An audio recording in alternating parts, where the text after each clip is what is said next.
Alabama has a monster problem. Picture the states and you probably think of football and church steeples. Underneath that, it hides one of the strangest collections of creatures in the country, a beast in the northern hills that stands 8 feet tall and screams like a woman in pain. A ghost in Abbeville who asks for a hug, then squeezes until you cannot breathe. A demon gator that survived dynamite. A metal man, a police chief chased down a dark road, and a leprechaun in a tree that became one of the first viral videos on the internet. If you enjoy this kind of thing, do me a favor before we start. Hit subscribe, drop a like, and turn on the bell so you catch the next one. It genuinely helps the tavern stay open. I pulled the strangest ones together, and I am rating every single case on the likelihood scale before we are done. A few of them have a simple answer waiting underneath. One of them I still cannot explain. So pour something strong, pull your chair close to the fire, and let us start up in the hills with the thing they call the White Thang. This is the one everybody in northern Alabama has heard of. People have been reporting the White Thang since the early 1900s, which means the story has been passed down for more than 100 years now. Here is the first strange part. Nobody can agree on what it looks like. Some describe a giant hairy beast that walks on 2 legs, stands around 8 feet tall, and has glowing red eyes. Fair enough, that sounds like a white Bigfoot, and I can work with that. Then the next witness describes something closer to a white lion, and the one after that describes a kangaroo with the head of a cat. A few people even swear the thing changes shape, which is probably how you end up with descriptions that jump from an ape to a lion to a kangaroo. Most sightings cluster in a rough triangle between Morgan, Etowah, and Jefferson counties, around places like Walnut Grove, Happy Hollow, Moody's Chapel, and the Wheeler Wildlife Refuge. Whatever people are seeing, they agree it moves fast. The story claims it can run upright or drop to all fours, leap over fences, and climb straight up a tree. Then it vanishes, and sometimes it leaves a foul smell behind. One detail keeps showing up no matter who is telling it: the sound. Witnesses describe a scream like a woman in terrible pain, and that part stays consistent across 100 years of tellings. For me, that is the piece worth paying attention to. So here is where my head goes. When the descriptions are this scattered, my first thought is that people are seeing different animals and hanging the same old name on all of them. One night, it is a pale coyote with mange. The next, it is a bobcat caught in a headlight. And that scream everybody talks about? A bobcat and a grey fox both make a cry that sounds exactly like a woman screaming in the dark. If you heard that alone in the woods and did not know what it was, you would run. I would too. The part I cannot explain away is the staying power. 100 years is a long time for a story to keep pulling in new witnesses who never talk to each other, all landing on that same scream. That shared detail is what saves it from getting written off. So the White Thang earns an unexplained tale. My money is on a real animal behind most of these sightings. What I want from you is one answer.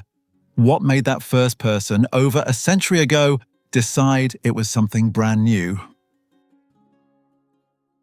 Let us do a quick one. In the White Oak subdivision in Auburn, people reported an ape-like thing standing somewhere between 4 and 6 feet tall. Some said it looked like the southern skunk ape. Others said it was closer to the White Thang we started with. There is a problem though. There are almost no reports. No photos, no drawings, and the last sighting anyone talks about was back in October 2013. The name comes from the smell people usually tie to skunk ape stories, even though the few White Oak witnesses barely mentioned a smell at all. Honest read on this one is short. A handful of vague reports, one small neighborhood, and a strong dose of borrowing from more famous cryptids nearby. When a case has this little to stand on and an easy explanation waiting, a stray bear, a big dog, a trick of the light, it stays a doubtful rumor for me. Fun to keep on the list, thin on evidence. Now we go to the spring of 1971 in Mobile. On April the 1st, the local paper started getting phone calls about a creature with the body of a wolf and the head of a woman. Sightings centered on Davis Avenue and the Plateau neighborhood.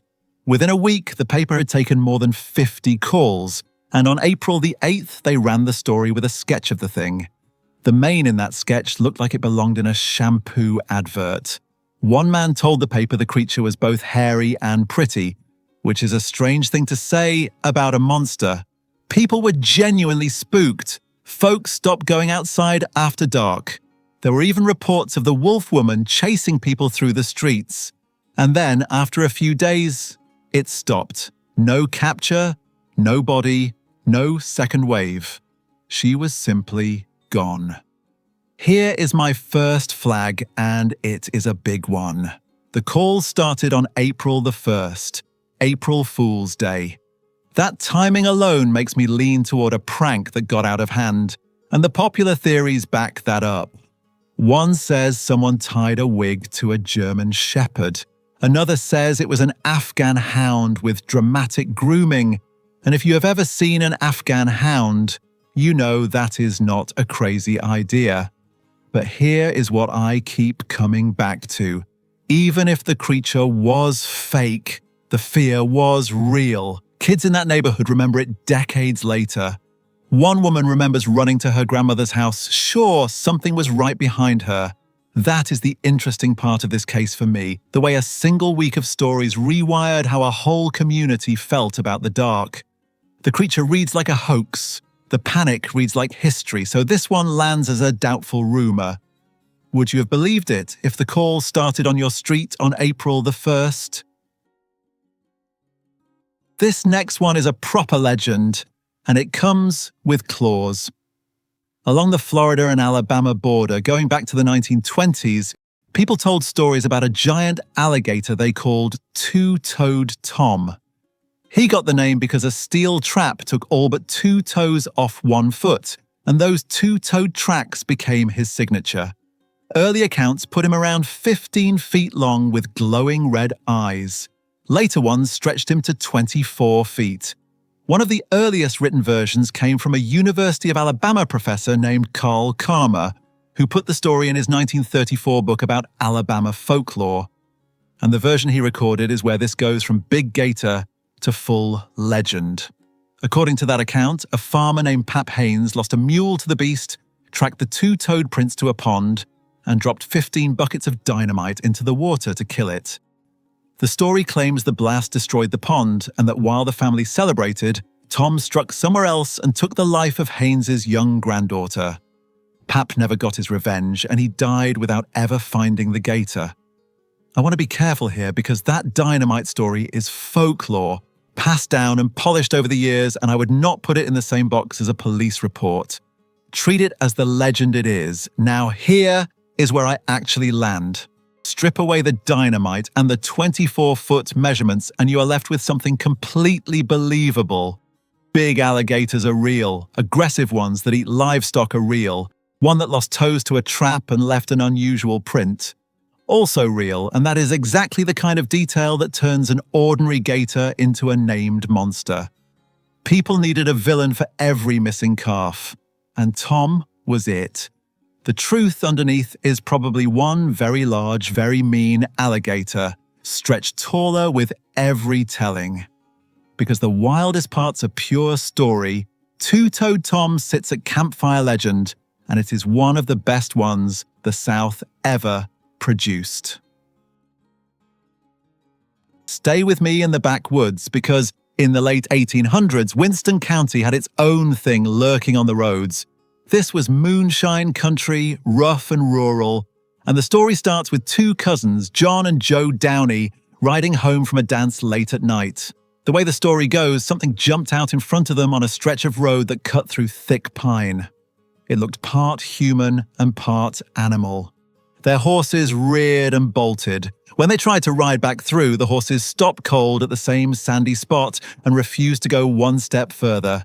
So the cousins took the long way home, 7 miles out of their way. Nobody believed them, partly because the story was strange and partly because the Downey boys were not exactly known for telling the truth. Then it kept happening. Months later, another family saw something dart out near that same sandbed on their way home from church. And later still, a moonshine runner named Jim Jackson said the thing followed his wagon, walking upright behind him in the dark. He fired 2 shots. According to the story, the creature screamed like a woman in pain and ran off limping. A search party found a trail of blood leading to a cliff, and after that, the DOWNEY booger was never seen again. I love this one, and I will tell you why it reads the way it reads. Every element here is a frontier boogeyman built to order. A lonely road, a spot the horses hate, a creature that screams, a blood trail that conveniently ends at a cliff so nobody has to produce a body. Stories like this did a job back then. They kept kids off dark roads and gave grown men a reason to explain a spooked horse. There is no evidence beyond the tellings, so the DOWNEY booger is a campfire legend through and through, a great fireside story, and probably nothing more. Now to Abbeville, and to a figure that is somehow both terrifying and, these days, a bit beloved. HUGGIN Molly is described as a towering woman, 7 or 8 feet tall, dressed in black with long hair hiding her face. The story says she roams the streets late at night, and if she catches you, she wraps you in a hug so tight you can barely breathe, then screams in your ear. The origin most people tell is a grieving mother who lost her child and never stopped searching. Some versions make her a witch. The scarier tellings say that once she hugs you, she whispers the exact date of your death before she lets go. Other versions have her following you home and taking the place of someone you love. Here is the thing that tells me exactly what HUGGIN Molly is. She is a lesson wearing a costume. For generations, parents in Abbeville used her to get children home before dark. Stay out too late and HUGGIN Molly gets you. That is the whole engine of the story, and it worked so well that the town leaned into it. There is a restaurant in Abbeville named after her today. When a monster becomes a place you can order lunch, you are looking at folklore, not biology. HUGGIN Molly is a campfire legend, and honestly, one of the more charming ones on this list. Did your town have a version of her, some figure the grown-ups used to keep you inside at night? Quick pause. If you're enjoying the ride so far, a like on this video genuinely pushes it to more people who love this stuff. And if you have your own Alabama sighting, or you grew up near any of these places, get it in the comments. I read them, and the best cases sometimes turn into their own videos. All right, back to it, and it gets stranger from here. Down on the coast, near Gulf State Park, there is a trail the locals call CATMAN Road. The stories describe a shadowy figure with glowing eyes that appears at the edge of the woods or right in the middle of the path, then vanishes. The origins are all over the place, which is usually a clue. One version traces him to a Native American warrior who disappeared into the forest with a pack of wild cats. Another describes a wild-eyed hermit, or 3 of them, who smelled like animals and clawed at fishermen with long nails. By the 1950s and 60s, the legend had turned into teenage tradition. Kids would drive the trail at night to scare their dates, and some came back claiming to find deep scratches on their cars. I will be straight with you. The scratches on the cars are the tell. This is a make-out spot and a dare rolled into one, the kind of place where the legend does most of the heavy lifting and low branches, or a bored friend with a key do the rest. That said, the modern reports of a tall figure with clawed hands appearing in the road and then gone are consistent enough to keep it a little bit spooky. It is a fun local scare with a thin base under it, so CATMAN lands between a campfire legend and a doubtful rumor. I lean toward the story, but I would still not walk that trail alone at 2 a.m. This one is older and, to me, more interesting because of who reported it. Along the COOSA River in the late 1870s and early 1880s, respected people started describing a serpent in the water.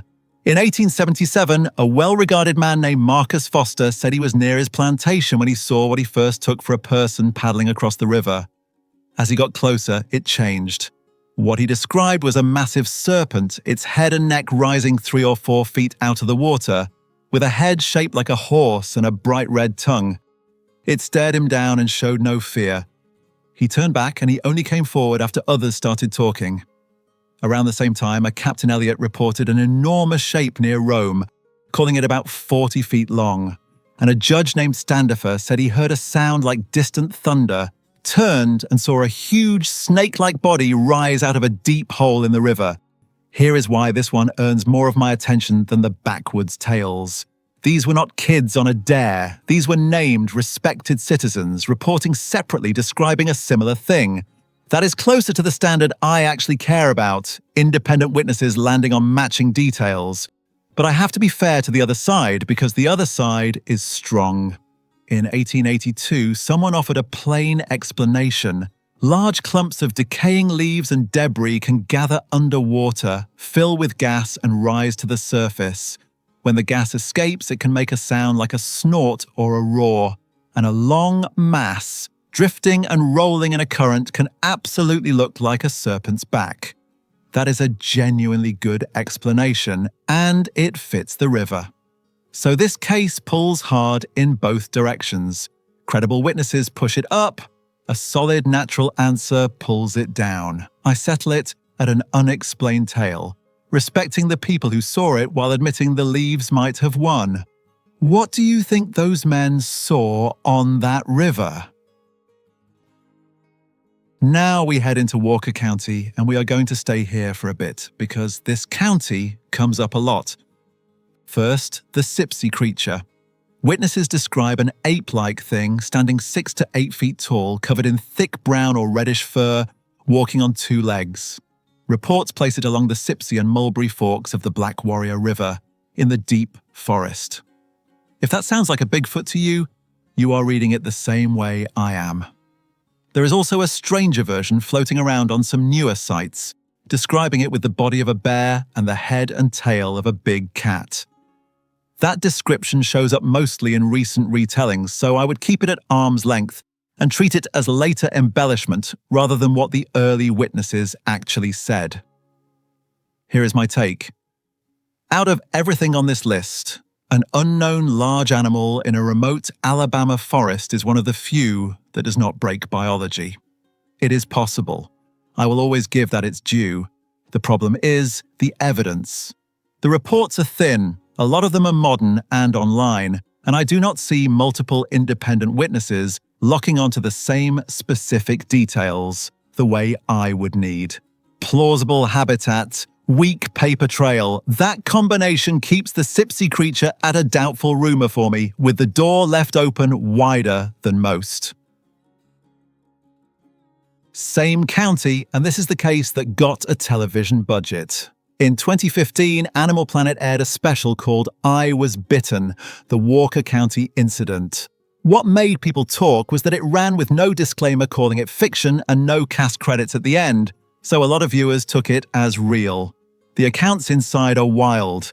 A man named Daniel claimed the creature bit him and left scars that looked like acid burns. Another man, Jameson, said he crashed his car after it crossed the road in front of him and walked away with a broken sternum and damaged vertebrae. On camera, a crew caught glowing eyes and a deep growl in the woods. Then the special ended on something odd. People in white hazmat suits appeared, and one of them walked up and covered the lens with a hand. That was it. No answers. I have to call this how I see it. That ending is television. The hazmat suits, the blocked camera, the missing disclaimer, all of it reads like a produced mystery designed to leave you hanging, and large parts of the show looked scripted. Real people probably did have strange experiences in those woods, and Walker County clearly has a reputation for this stuff. But a case whose most famous evidence is a cable special built for a cliffhanger cannot climb far. The Walker County creature is a doubtful rumor, and most of the doubt points at the production, not the people. Once cameras and a script enter the picture, how much of any sighting can you really trust? And now, the payoff, because this is a case where we actually know the answer. In the spring of 1969, drivers around the community of CHOCCOLOCCO in Calhoun County started reporting a tall creature that leapt out of the woods at their cars.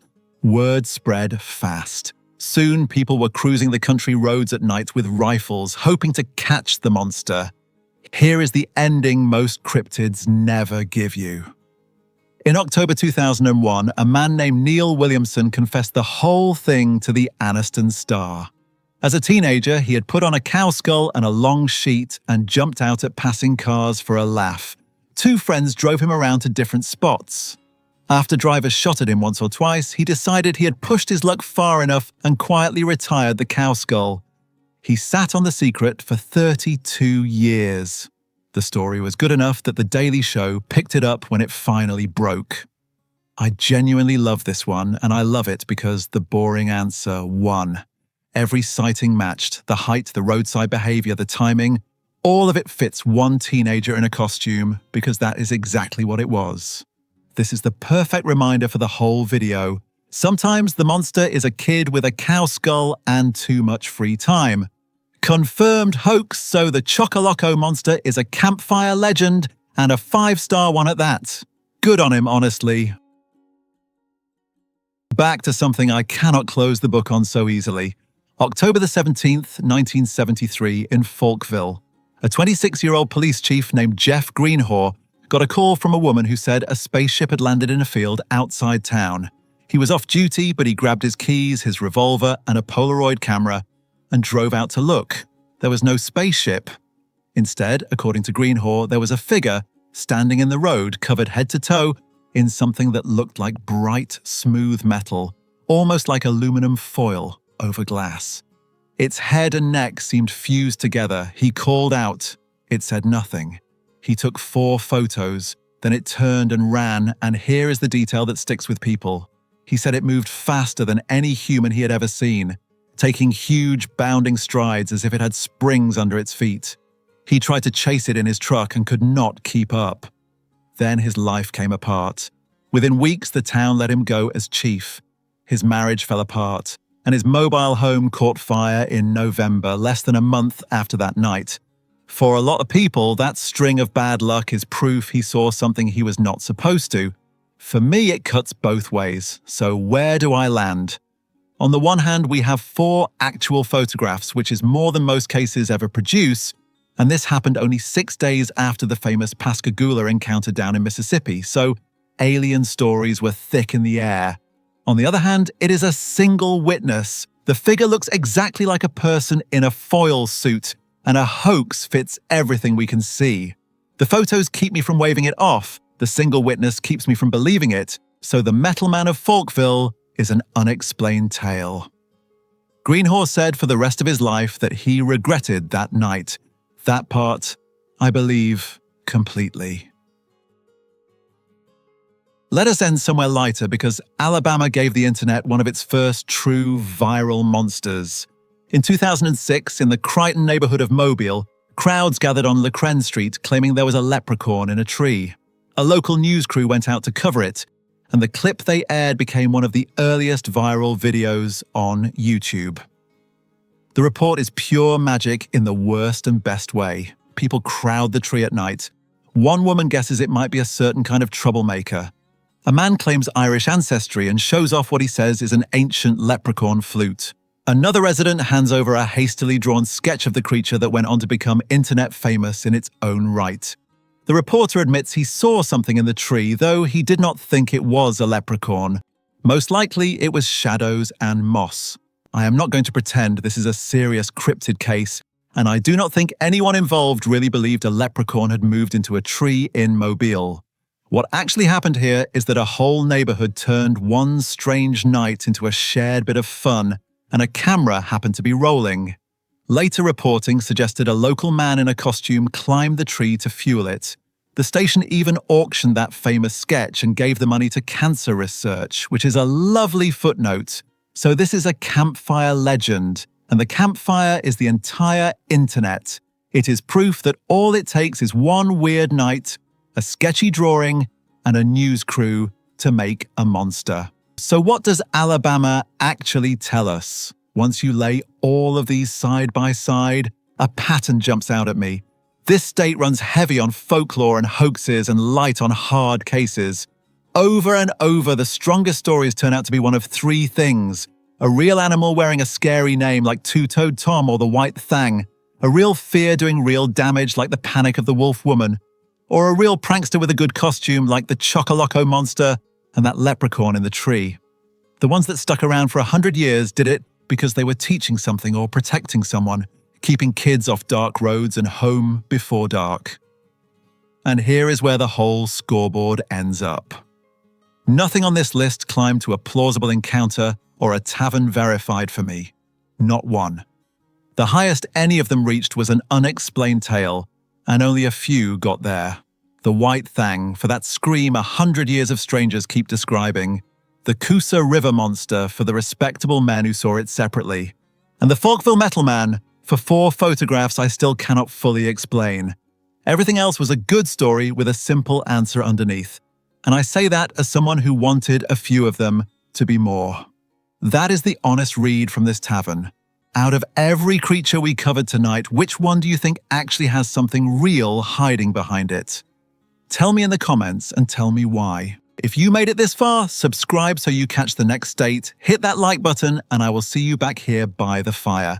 Stay curious and watch the tree line on your way home.